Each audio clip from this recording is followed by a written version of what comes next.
The Grand Prix of Britain checkered flag will not be seen at this time due to the following special program. Checkered flag can be seen at 1:30 Eastern Time tomorrow morning. That's 10:30 tonight on the West Coast. Give me an idea and a heart inspired by excitement. Give me a mind that seeks the new, the different, and the courage to stand up to danger. Give me a person filled with the desire to do great things and the will to work hard to achieve them. Give me an attitude that is firm in the belief that there is nothing in the world that cannot be done better or faster. Give me a person with confidence in himself and the future. Give me these things, and I will give you a race driver. Davey Allison was a race driver, and those words from former GM President Ed Cole are fitting. Yet there are no words that can adequately express the sorrow and the feelings that those of us in auto racing have tonight. All of our thoughts, all of our prayers are with the family and friends of Davey Allison, who died this morning of injury suffered in a helicopter crash yesterday. I'm Bob Jenkins along with Benny Parsons, and we invite you to join us for the next half hour as we pay tribute to Davey. Benny, you're a very close friend of the Allison family. You arrived here in Indianapolis just a few hours ago after spending time with them in Birmingham. Tell me about your past 24 hours. Yesterday afternoon, I walked into a TV station in Charlotte about 5 o'clock, and as I was walking back to the sports desk, the assignment editor yelled, "Hey, I just got word over the wire that Davey Allison was in a helicopter crash." I didn't think it was that serious, but as the next hour and a half unfolded, we discovered that it was pretty serious. So I jumped on an airplane, I went to Birmingham. I just wanted to be there and do what I could. And I saw Bobby, Judy, all the family, and Robert, Larry. And next morning I got up and found out that Davey had actually died. And I went back to the hospital and spent some time with him and got on the airplane, and here I am. Well, Dr. Jerry Punch is in Birmingham with details of the tragedy, which also has left veteran driver and Allison family friend Red Farmer in critical but stable condition.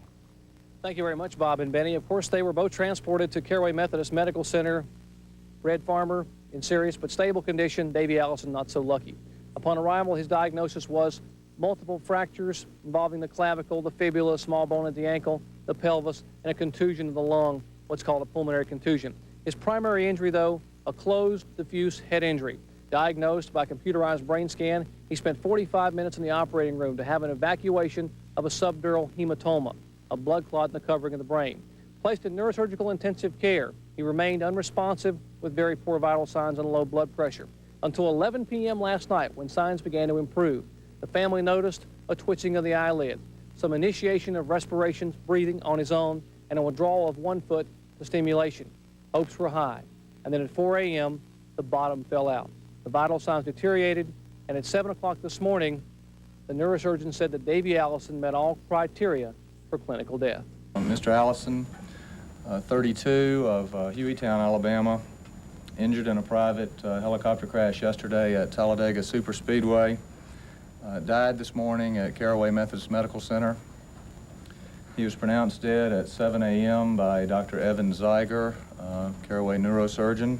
Earlier today, I spoke with close family friend Neil Bonnet at his home in Bessemer, Alabama. Neil, who was here with his son David testing a Busch Grand National car, witnessed the entire incident. With significant difficulty, Neil recants exactly the horrible tragedy.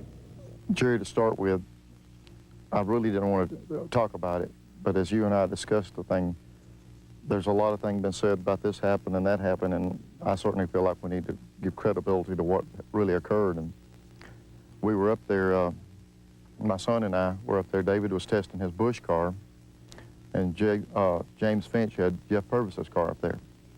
And David had run a little bit, and we'd go in the garage, and we just happened to be in the garage there working, and somebody said, "There's a helicopter coming in." Well, it never crossed my mind. You know, there's the airport right there adjacent to the Speedway, and they said it's going to land. And I just looked over at David. We're in the garage. I said, "Probably Davey coming in." And I mean, Jerry, no sooner than I got it out of my mouth, I heard it hit the ground. And you know, the only thing I could do was just round the corner full speed. Well, I go out there, and here's this mass of metal on the ground, and things just destroyed, and the motor's running full speed. The engine's running full power. And I run around there, and I see somebody trying to get out of the bottom of the aircraft, and I couldn't even recognize it. I know who it was. It was Red Farmer. And so grabbed Red, just pulled him. You know, I'm just telling you, I don't know if it's 2 foot or 10 foot away, whatever. And I said, well, Davey's, you know, I got to get back in here. Biggest mass confusion. I probably did everything wrong. I'd never been that disoriented in any time in my life. And I got back to the helicopter, and I could see Davey had pretty serious injuries, you know, and I probably did the wrong thing. I said, well, Davey, I can't get Davey out of here. I got to, let's get Red a little bit further. So I pulled Red, you know, maybe 10 more yards away and laid him on his back, and I panicked. You know, I didn't know what to do. And Red said, kept talking to me, and I couldn't understand him. I got my ear down to him, and he said, how's Davey? How's Davey? And it kind of shook me back. I said, I got to go back and try to get Davey out now. Go back over, and the helicopter's still just running full power. And everybody's saying, you know, try to stay back, it's going to blow up. Well, got back in there, and the helpless thing I've ever felt, I couldn't get him out. Within the millions of fans and friends around the world, Davey Allison's spirit will live forever. But that is just part of the Allison legacy. You see, Father Bobby and the family have agreed to allow Davey's organs to be transplanted. And as we speak, that is taking place. So for a young man who has given so much of himself, his final act is the ultimate gift, the gift of life. Bob? Thank you, Jerry, and many thanks to Neil Bonnet for giving us a few minutes. The latest condition on Red Farmer is the same. He is critical but stable. The injuries, however, are not life-threatening. This is the latest in a series of tragedies that the Allison family has experienced in the last 5 years. In June of 1988, Bobby suffered serious injuries in a crash at Pocono International Raceway. It ended his NASCAR Winston Cup career, although he has never given up the hope of someday returning there again. Early in '92, Davey was devastated by the death of his grandfather, Pop, the patriarch of the Allison family. Yet the next weekend, he overcame injuries suffered at Bristol and thoughts about his grandfather to win at North Wilkesboro.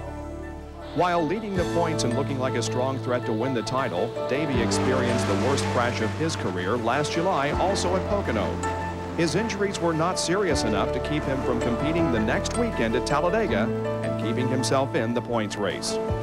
Then just 3 weeks after that, Davey's younger brother Clifford was killed in a practice crash at Michigan International Speedway. There is perhaps no family who has given as much to racing, yet has suffered so greatly.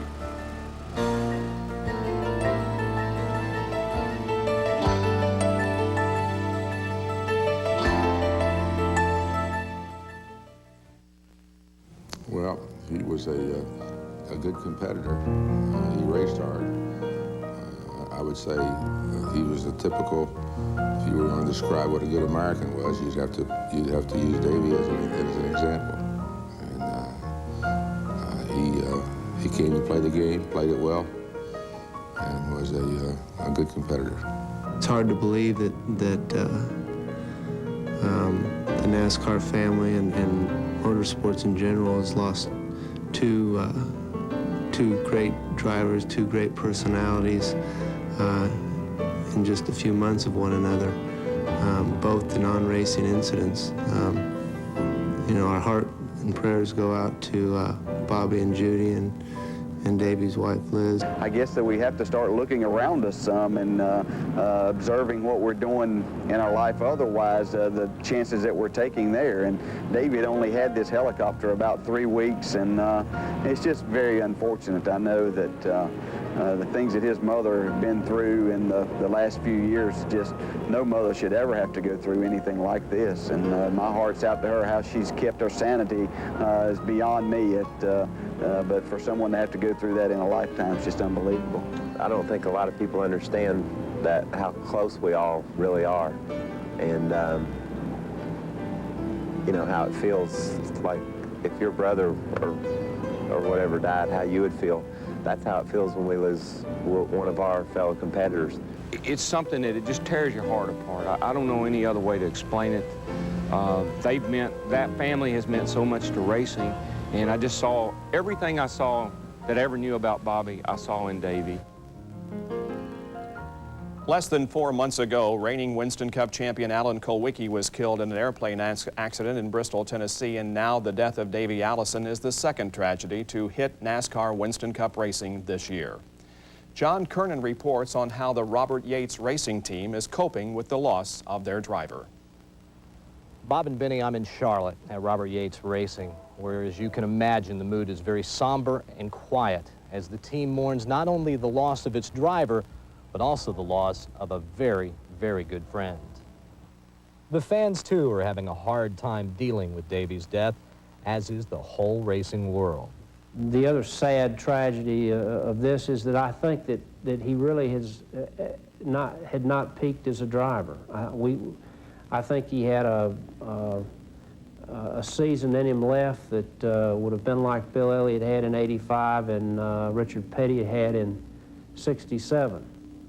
Now we'll never know. If anyone knows the hard times the team faces ahead, it's the members of Alan Kulwicki Racing, who ironically today were practicing pit stops, the same thing they had stayed behind to do the day Alan Kulwicki died in a plane crash in Tennessee. Like for us, it was really difficult. One of the hardest, definitely the hardest thing I ever went through in my life.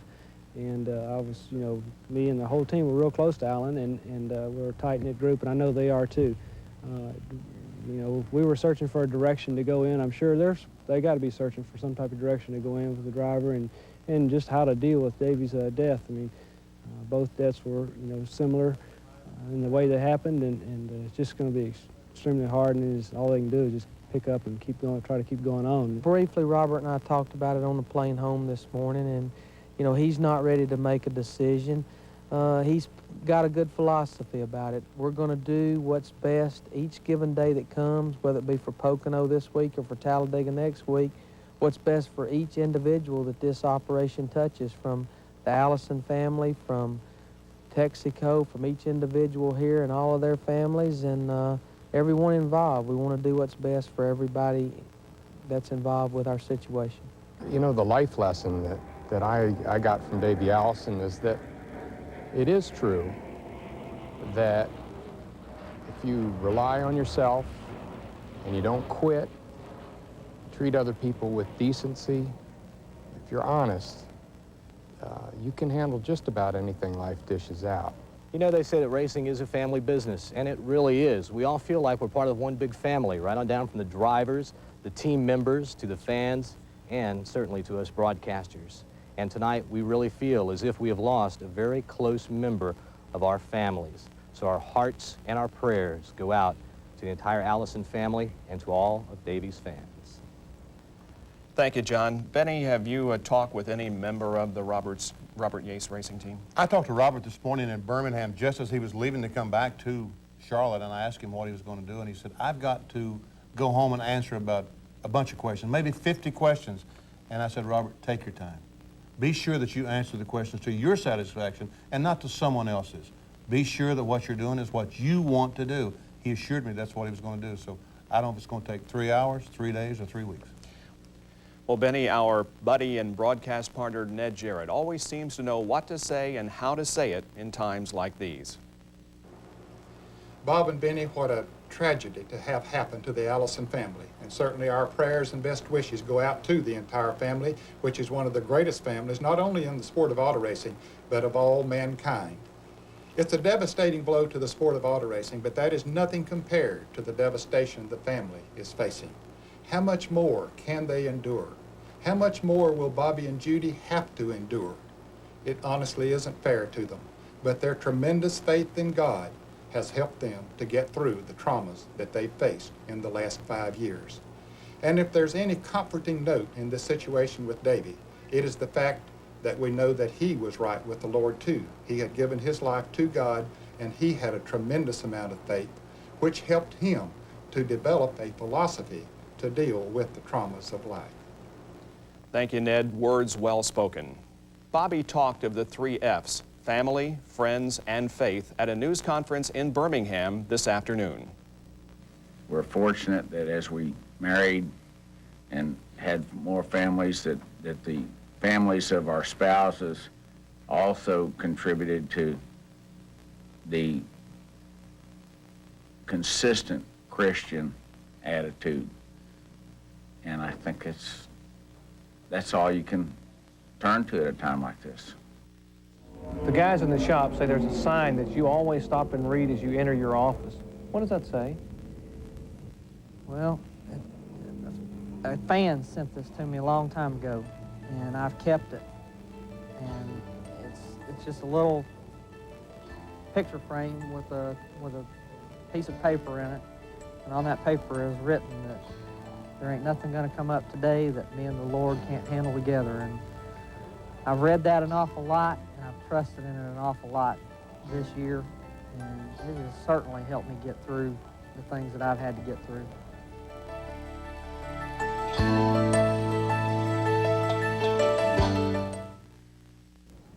Davey Allison's racing career is over. It lasted only a little more than 10 years, yet he accomplished so much during that time. He began his racing career on the short tracks in and around Birmingham, Alabama. Moving on to the Toledo, Ohio-based ARCA organization, he won Rookie of the Year honors and a total of 8 races, 5 of which came on super speedways. Talladega Superspeedway was where Davey made his Winston Cup debut in 1985, driving for Hoss Ellington, and where he won his first race 2 years later on a day the Allison family will never forget. His father, Bobby, cut a tire in the early going. His car flew through the air and into the catch fencing, narrowly missing the flag stand.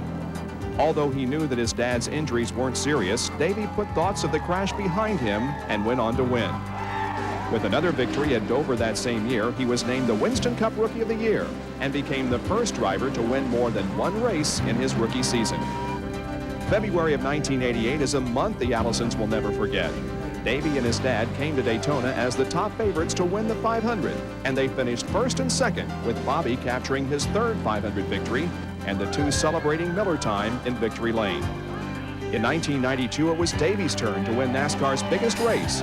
His victory placed the Allison name alongside the Pettys as the only father-son winners of the Daytona 500. He became the first driver in history to win the Winston back-to-back with victories in 91 and 92, although he suffered injuries in a crash with Kyle Petty at the finish.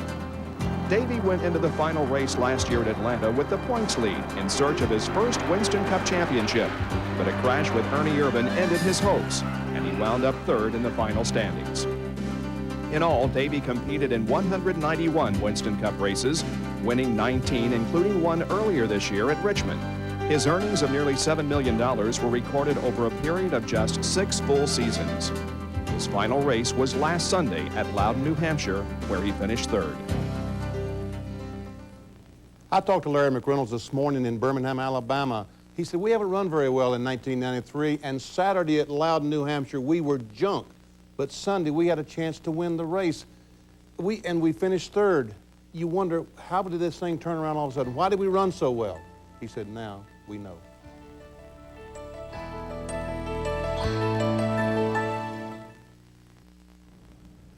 Welcome back to our tribute to Davey. I'm Bob Jenkins with Benny Parsons. You know, Benny, Bobby and Davey were father and son, but they were also best friends. They had so much in common, Bob. Race cars and airplanes. That was their life, and they shared those from the time Davey became 17, 18 years old. That's all they lived for. 3 weeks ago, Davey came to Indianapolis to cheer Bobby on in his return to racing in the Fastmasters Championship. We asked each of the competitors to name who they think is the best race driver of all time, and Bobby responded by saying, Davey. Since hearing of the crash yesterday afternoon, thoughts and memories of Davey have swirled around in my mind, and here are a few of them. I just want to say 2 things. First, these guys deserve it, and second, I want to dedicate this race to my dad and all the working people that come out to support us. To me, I enjoy going out and casting a plug around, catch a fish here or there, or go out and do some hunting. I really enjoy the outdoors, even if it's just sitting in a tree stand watching what's going on around you. Here comes Mark Martin trying to make a move off of corner number 4. It's a drag race. Wow. I don't know. A photo finish. I think Davey Allison won, but I wouldn't say for sure. It was something that I've wanted to do for a long time. I'm a pilot myself. I fly a single-engine airplane, and this has been a dream of mine, and now it's about to come true. I want to say hi to my grandmother out there. I love you, Grandma. Hi to Liz and Krista and Robbie, too. Sorry I'm not coming home tonight, but I'll see y'all in a week or so. Davey Allison, who lost Pop Allison, his grandfather, a couple weeks ago, an emotional win here. He overcomes pain and all the grief to go to victory lane for the second time in 1992. There are times that you overextend yourself or underprotect yourself. And when that happens, you have to be willing to accept the circumstances as they fall. It's been a tough year in some ways, but it's been a great year in others, and you got to just keep your chin up and keep digging. Don't let the bad things get you down, you know, but I'll have to say the last couple of weeks have been the toughest, and my mom's done a remarkable job. I'd like to say, hi, Mom, I love you, and we'll see you tomorrow. Every weekend while we were in Mass, Alan was there too. Both of our families being Catholic and everything, I was really impressed by that, and happy to know that among all the influences that are involved in this sport and in all walks of life, that Alan had his priorities in the right place. As Kyle was saying up here, he couldn't choose any better parents. Well, there's two people sitting right over there at table number 10 that I feel the same way about, my mom and dad. You know, all the fans out there, thanks for the support. I think all of us have a tendency that when things are going our way and it just seems like you can't do anything wrong, you get to taking some things for granted, almost feeling like we're bulletproof. And I guess this year I was probably a little bit guilty of that. You know, everything I touched seemed to turn to gold, so to speak. You know, took flying lessons in helicopters, got my helicopter license. We won the Daytona 500. We were leading the point standings in the Winston Cup circuit for the first time. We won the Winston, first time that anybody ever did that back-to-back. It just seemed like everything we did was going our way, and all of a sudden you get to taking too much for granted, and then an accident like what happened at Pocono brings you back down to earth and makes you realize we're all human and we're all very vulnerable. Visitation for Davey Allison will be tomorrow from 6 to 7:30 local time in Alabama. The wake is at 7:30 and the funeral is on Thursday at 10 o'clock in the morning. In lieu of flowers, donations may be made to the National Head Injury Foundation in Washington or to the children of Davey Allison in care of the National Bank of Commerce in Hueytown. Benny, thank you for joining us for this show. Any final thoughts? It's obvious by watching this, Bob, that Judy, he loved you, Bobby, Liz, and the kids very much, and he did not want to hurt you. He was just doing what he felt like he had to do. Thanks, Benny. Well, my final thoughts are for you personally, Davey. You have fought a good fight. You have finished your course. You have kept the faith. And now there is in store for you a crown of righteousness, which the righteous judge shall give you. With lyrics and creative concept by Samuel Bowlby, music and arrangement by Colin Winemaster and Mike Rayault, we remember Davey Allison, race car driver.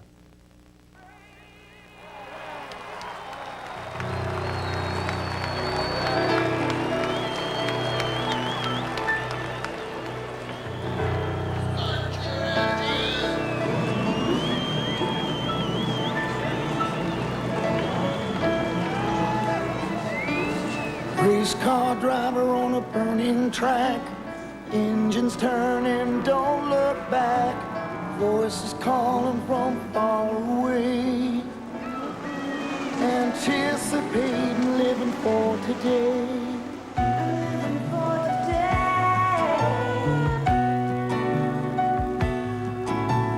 Wheels of thunder in your hands, bound for glory, your heart demands. One mistake could take it all away. You don't look back, you live for today. You can feel the power, you can hear the sound. Race car driver coming back around. Drive for glory, try to make your name. Head for the black and white and the champagne rain. Race car driver, you don't look back. Race car driver, running free, waiting for yourself.